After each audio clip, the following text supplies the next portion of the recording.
ಇಲ್ಲ ಎಲ್ಲಿ ನೋಡ್ರಿ ನೋಡ್ರಪ್ಪ ಇಲ್ಲ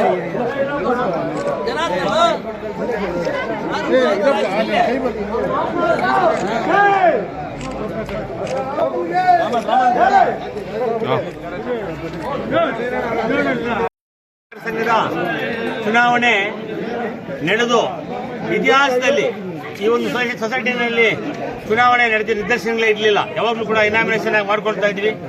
ಆದರೆ ಈ ಸರಿ ಕೆಲವರು ನಮಗೆ ಅಧಿಕಾರ ಬೇಕು, ಪೂರ್ತಿ ಎಲ್ಲ ಕೂಡ ನಮಗೆ ಬೇಕು ಅಂತ ಅಧಿಕಾರ ನಮಗೆ ಬಿಟ್ಕೊಡ್ಬೇಕು ಅಂತ ಹಠ ಹಿಡಿದ್ರು.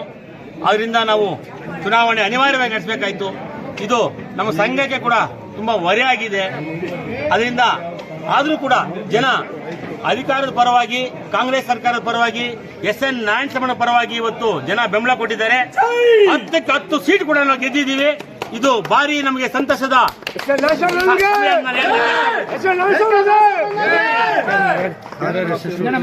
ಯಾವತ್ತು ಇದುವರೆಗೂ ನಡೆದಿಲ್ಲ. ನಾವು ಮೊದಲಿಂದನೂ ಹಿರಿಯರೆಲ್ಲನೂ ಇನಾಮಿನೇಟ್ಸ್ ಆಗಿ ಯಾರು ಇಂಥವ್ರು ಇರಬೇಕು ಅಂತ ಮಾಡ್ತಾ ಇದ್ರು. ಅದನ್ನ ನಡ್ಕೊಂಡೇ ಬರ್ತಾ ಇತ್ತು. ಈ ಒಂದು ಬಾರಿ ಕೆಲವರು ನಮ್ಗೆ ನೀವು 30 ವರ್ಷದ ಅಧಿಕಾರ ಇದ್ದೀವಿ, ನಮ್ಗೆ ಅಧಿಕಾರ ಕೊಡಿ ಅಂತ ಏನೋ ಮಾತಾಡಿದಾಗ ಮಾತಿಗೆ ಮಾತುಕೊಂಡು ಇವತ್ತು ಚುನಾವಣೆ ನಡೀಬೇಕಾಯ್ತು ಅನಿವಾರ್ಯವಾಗಿ. ಇವತ್ತು ಚುನಾವಣೆ ನಡೆದಿದೆ. 2 ನಮ್ದು ಇನಾಮಿನೇಟ್ಸ್ ಆಗಿತ್ತು ಮೊದಲೇ, ಠೇವಣಿದಾರರು ಮತ್ತು ST ಕ್ಯಾಂಡಿಡೇಟ್. ಮತ್ತೆ 10 ಸೀಟ್ಗೆ ಇವತ್ತು ಚುನಾವಣೆ ನಡೆದು 10ಕ್ಕೆ 10 ನಾವು ಕಾಂಗ್ರೆಸ್ ಪರವಾಗಿ ಗೆದ್ದಿದ್ದೀವಿ. SN ನಾರಾಯಣಸ್ವಾಮಿ ಅವ್ರ ಕೈ ಬಲಪಡಿಸಿದ್ದೀವಿ. ಇವತ್ತು ನಮ್ಮ ಇವತ್ತೇನು ನಮ್ಮ ಸಹಕಾರಿಗಳಿದ್ದಾರೆ ಎಲ್ಲ ಜನರು ನಮಗೆ ಎಲ್ಲರೂ ಒಲವು ಕೊಟ್ಟು ನಮ್ಮನ್ನ ಗೆಲ್ಲಿಸೋದಕ್ಕೆ ಎಲ್ಲರೂ ಸರ್ವ ಪ್ರಯತ್ನ ಪಟ್ಟಿದ್ದಾರೆ.